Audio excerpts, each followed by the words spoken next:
Hey guys, just wanted to say hi.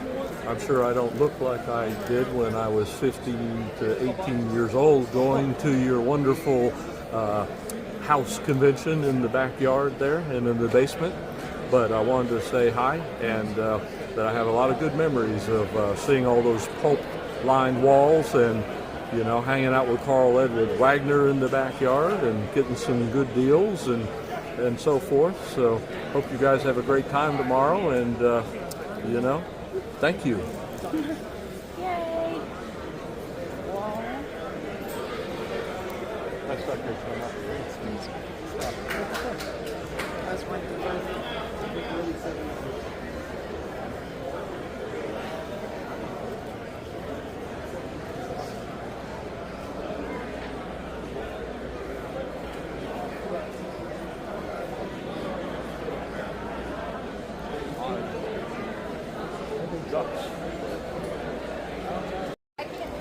Hey, Terry and Edwin, this is Rick Fortenberry. I hope you have a great time tomorrow at the get-together. I really had hoped to make it, but can't. But sure hope everything turns out well and you guys have a ball. Thanks. Hey, Jerry. Chris was reiterating stories about how we used to help him out years ago. No, he wants me to It was just that's all.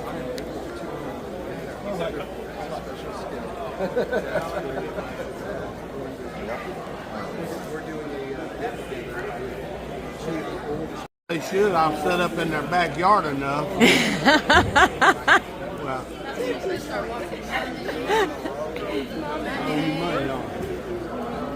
how much is it? $9. How much is that? You got to get a discount when you buy from me. I can't remember. It was mid-70s somewhere. Sheldon's got a ton of pictures. Really? Oh, yeah. He's got pictures. That's great. I may have one picture somewhere. I don't know where of my setup. I'd love to see it. I'd Like, love to see it. you had to bring. I'll tell you how I did it. Mom let me use her four by four tables. Okay. Square tables. Card table. Huh? like a folded table.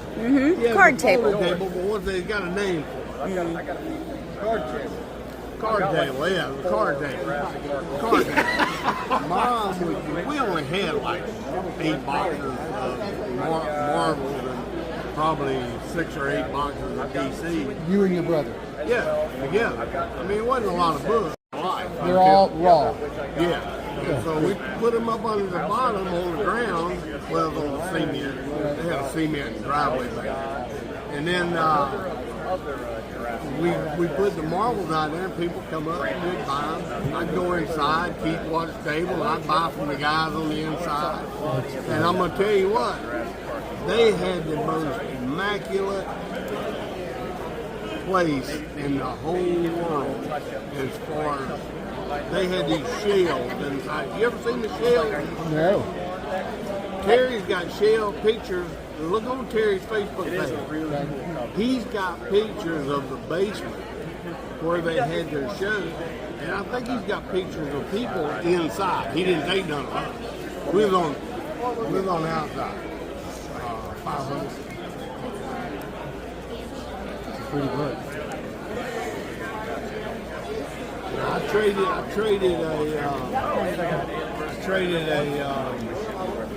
Christmas on Bear Mountain for that.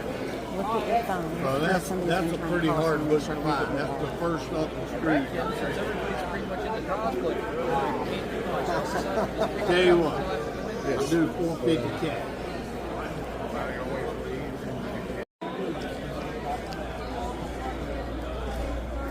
Tell me where we were at. You were in the basement. I want to listen. I want to see. Are you ready? Yep. All right. He had these immaculate shells on the inside that the books were just jammed in there really, really tight, all of his comics. And he had pulp. And it was all around the whole room. I mean, everything. It was a little, it wasn't quite as light as I would have liked it, but you had all kind of dealers. I mean, some of the dealers I can't even remember names because Clay Kimbrell, he's passed away, and a lot of the guys have passed away over here. But I'll tell you, this is really unique. And I'm not sure whether we gave money to his dad or his dad went and got, but he would go to the store. Terry's dad would go to the store and bring back, snacks for us to eat while, you can't ask for a better dad to do stuff like that. And Terry, you guys are great, and I thank both of you for ever having us at the show. Thank you. Hey guys, just wanted to say hi. I'm sure I don't look like I did when I was 15 to 18 years old going to your wonderful house convention in the backyard there and in the basement. But I wanted to say hi, and that I have a lot of good memories of seeing all those pulp-lined walls and, hanging out with Carl Edward Wagner in the backyard and getting some good deals and so forth. So hope you guys have a great time tomorrow, and thank you.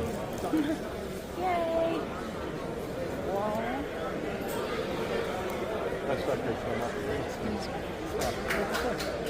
I was wondering.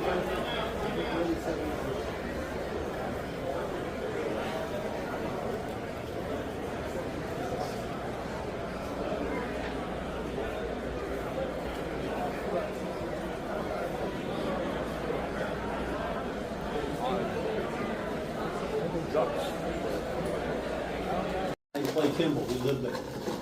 And I used to bug the poor guy to death because he worked third shift. And I would get off classes at about 3 o'clock, and I'd knock on his door, and he'd walk out like, "Oh, you, come on in, study." So one day he came up with this bright idea. He said, "Hey, you want to go to the Murray Brothers Durham Con?" And I'd never been to a con. I had no idea what it was. I said, "Well, yeah, sure." And he goes, "Okay, be over here." I didn't have a car, so I had to walk. And I went in, and Clay said, "Okay, we're going to go, but you got to help me carry this stuff." And I said, "Okay." He had some boxes. And we loaded up his boxes, and we took off. And we just about get to the Murray Brothers house. And Clay looks at me, and he was never married, didn't have any kids. And he said, "Now, John, when we get here, I have to stay here at least till 4 or 5 o'clock." And I said, "Okay." And he goes, "So if you get homesick," You can walk back. he said, "you're going to have to just wait because there's nothing I can do about it." And I said, okay, that's fine. And we pulled up and we stopped, and I walked outside, and the whole backyard was lined with tables of comics. And then inside there were comics. And I was like, I looked at Clay and I said, "Homesick?" I said, "You're going to drag my ass out of here." I'd never been to a comic show. It was incredible. And these guys are responsible, for putting it together. So That's great. anyway, the thing I remember the most though is how cool it was for like Mr. Mentor. Remember Mr. Mentor? Yeah. He had a reserved table, metal table, Inside. and and it was great because you go in and every once in a while some young Turk would try to take that spot, and he'd walk up and go, "Excuse me, man, but that's Mr. Mentor's seat." And Mentor was the #1 pulp dealer in the United States, and he would only show up after he had lunch, which had a wonderful conceit to it. You know what I mean? And you sit there and wait, and Clay Graham, he goes, "Don't spend your money until Mr. Mentor gets here." I think I may have had $35, $40. I was high roller something. And so, and he would show up, and people would line up, and he would just go, "Where's Billy Bob?" "Right here." "Okay, here's that folder. Here's this." And it was incredible. He was like a star. He was just like a star. And I told this. I did a panel about the history of comic conventions in North Carolina, in Charlotte, a year ago. And I started with, of course, these two gentlemen who started the whole thing. And one of my favorite stories of the whole thing was, I'm walking in to go to the basement, and right outside the door, there's a card table, and it's got stacks of comics on it. And there's a sign that says, all comic books are 25 cents, pay me at the card table. There's nobody watching the table. There's nobody sitting there. It's like, total honor system, and it was such a wonderful community kind of thing. I don't think anybody ever stole anything. Maybe somebody lifted the dollar jar once. I don't know. I heard that ring.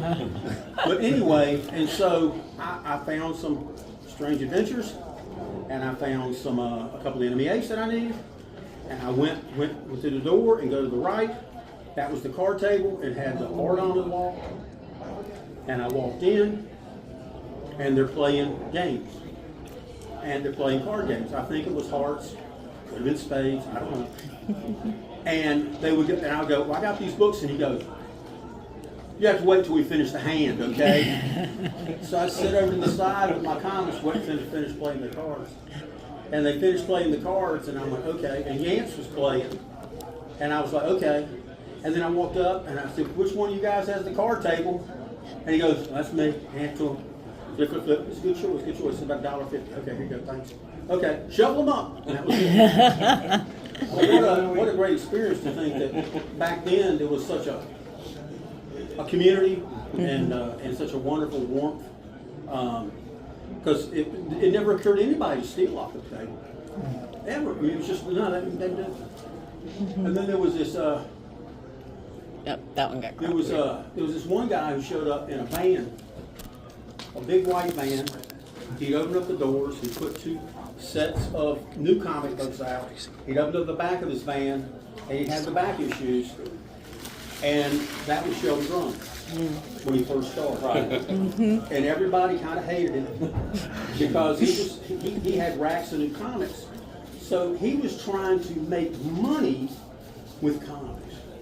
So nobody liked him. He didn't like comics. He's trying to make money. He didn't celebrate comics. He's trying to make money. I don't know what happened to the guy. But still, I just remember walking up and then the whole backyard, and then in winter, it was on because it would just be elbows and assholes playing with James. Wow. So I just want to make sure to come and say thank you to guys. Yay. Because I think my fair share comic book convention. And Ed, when Clay told me that you had a copy of Contract with God, and like I'm 13 or something, and you took me upstairs, which was a hallowed place, and you showed me your Contract with God, and that turned me on to a whole different way of looking at Will Eisner, and then I ended up becoming friends with Will Eisner, and it's because you took the time to show it to me, so I always wanted to say thanks. That's awesome. It's very fun to cool. see Massey. He used to go. He's the guy that had the art show in your side room and pulled off pieces of your paper. Yeah, Orlando. These are great. How many times a year would it be, the convention? How many, 2 times a year? At least. I don't know if it was No, more. you said it was 4 times a year, right? 4 times on the box. That's Brian great. who? That's Russ. Right, Brian. Brian, I didn't see that. Yep. Way back toward the driveway. Okay. Oh, If you can Billy- connect to this. That's one. Billy Ray's son. Yeah. I knew him from Rocky He was Mount. from Wilson or Rocky Mount. Rocky Mount. He was Rocky Mount, yeah. The Duck Man, we I call him. bought stuff from him. There's Wow. Steve. That's Peter Hirschman there. Yeah. That's Clay. Do you have the book directly taped to the wall? That was Clay Kimball, John? Yeah, that was Clay Campbell. Clay set up a super fleet for years and years and years, and basically liquidated his whole collection, selling online and selling up the super fleet.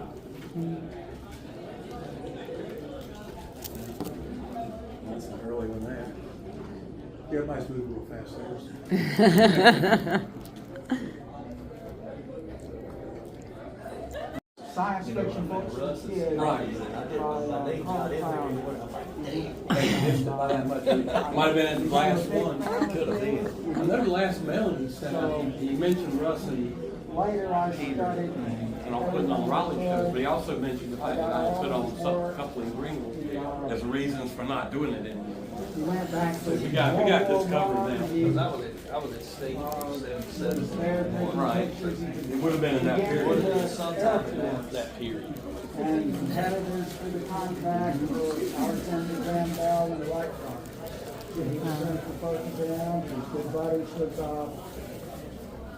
Harry Truman.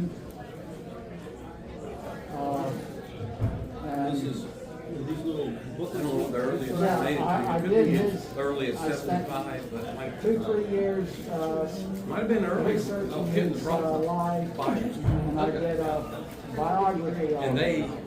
added It lasted Maggie Thompson's columns, 99 even before they pages. even before they paid her money, they would give her a Small space to put print. out her. And she would always do a shout out to when they were having to get together. And you know, virtually everybody in the country that was a comic book freak was getting that for free. And then they go, yeah, I actually just. That was my The first lifetime 4 or thought. 5 years, it was I was the one quite thing I radical wrote that I was change in what most had proud gone of. before. It is.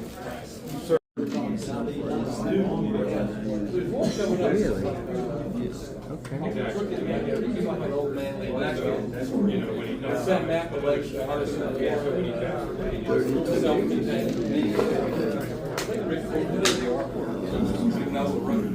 And it's kind of a low budget story. Then spectacular special effects. But it's supposed to be how well it's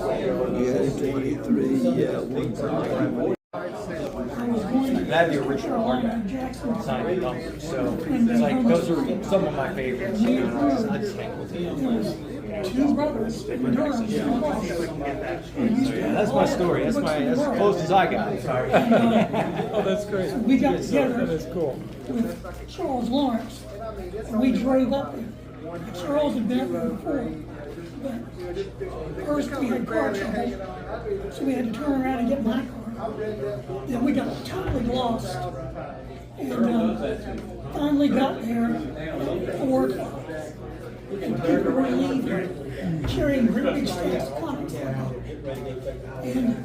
you, Terry, and Nancy, a handful of other people were still around talking. And you felt sorry for me and Mama. So you opened up your doubles. I told them to pick up whatever we wanted. And I picked out a Action Comics number 252 with the first Superman. And you guys sold it to me for $10. Which I thought was an unbelievable price. Do you still have Believe it or not, I You do. That's awesome. That's awesome. Well, my memory these days is shot. That sounds good. You guys felt real sorry for us, I know that. But we both left there with 4 or 5 books and we were happy. And the next time, 3 months later, when the next convention came, Herman and I went by ourselves and we got lost again. But this time, we stopped at a gas station and there was a payphone booth. And in those days, they'd have physical copies of the phone book inside. Well, inside the phone book in those days was a map. I tore out the map of Durham. So we knew where we were. We found it, and then we never got lost. And we left with a lot of books that time. That's great. That's awesome. That's awesome. People came in and they bought and sold stuff. People came just to sell stuff. Other people came just to buy stuff. That's awesome. Do you remember a specific book that walked in and you just couldn't believe it? Like a, I don't know, action one or a Marvel one or something that just blew your mind? Oh, yeah. That was their nickname for it. But Earl was back. Nothing specific. Not specific. It Oh, was a that's long time great. ago. That is great. That's wonderful. Yeah, that's how. Yeah, I mean, it's more of like a you guys collection. You know, we both worked for it. I would know. Underground Galaxy. And there was a fire there, and I never figured out what happened to the artwork. If it got more damage or what. But yeah, they both. You'll see what I'm talking about. They both were, I mean, the other guy, Stewart, was he collected Marvels and he got all the pre-Marvel hero monster books and everything. And he ended up selling to Earl. Everyone in here is a complete, absolute nerd. Guilty as charged. I got no problem with that. You just made a reference to something that absolutely no one that's not in this room would understand. A Gerber white space. And we know what that means. Very true. Price, How a nerdy Marvel can price you be? variant, you know, that's Yep. a collector's stamp. So there are, as time would progress, Charles, there were blogs written about how scarce, I mean, these Gerber no-shows, white spaces It's are. just a random game of a coincidence, that's all. Fair enough. And so guys and girls would come up with the Gerber white space collections. Uh-huh. But the toughest one, Right. to this day, that the president of CGC says Can't has be found. never been able to find a copy, is Funnies 22. Would you like to see ours? I have a copy, I just, He's never seen a copy, and there's only been one graded in the 25 years. well, of I mean, it's up there. But there are old newspapers out Right. for recycling. Right. And we would go through and harvest the Sunday There you comic go. sections. We wound up with over 30 of this particular one. So I brought 20 here to give away. That's wonderful. And there's a comic strip in it, Guy Wilson's Sunday Comics. And Guy Wilson used to do he used to do a panel for a magazine of fantasy and science fiction for over 10 years. And he worked for Playboy also. Sheldon was running, but he wasn't there. This is 87, Yeah. And like I said, everybody else there looked at them and goes, well, we don't know anything about these 30s books, you know, these are titles we're not familiar with, or, you know, I was like, you know, 1930s, I recognized, you know, what was going on. I was like, yeah, I want to see these. It's just only to see them. And like I said, it was a couple of years we got, you know, hemmed and hawed around and waited to see if he was going to be able to hold on to them and watch them go up over the. They didn't perform like the market he wanted to. So he got impatient and decided to sell.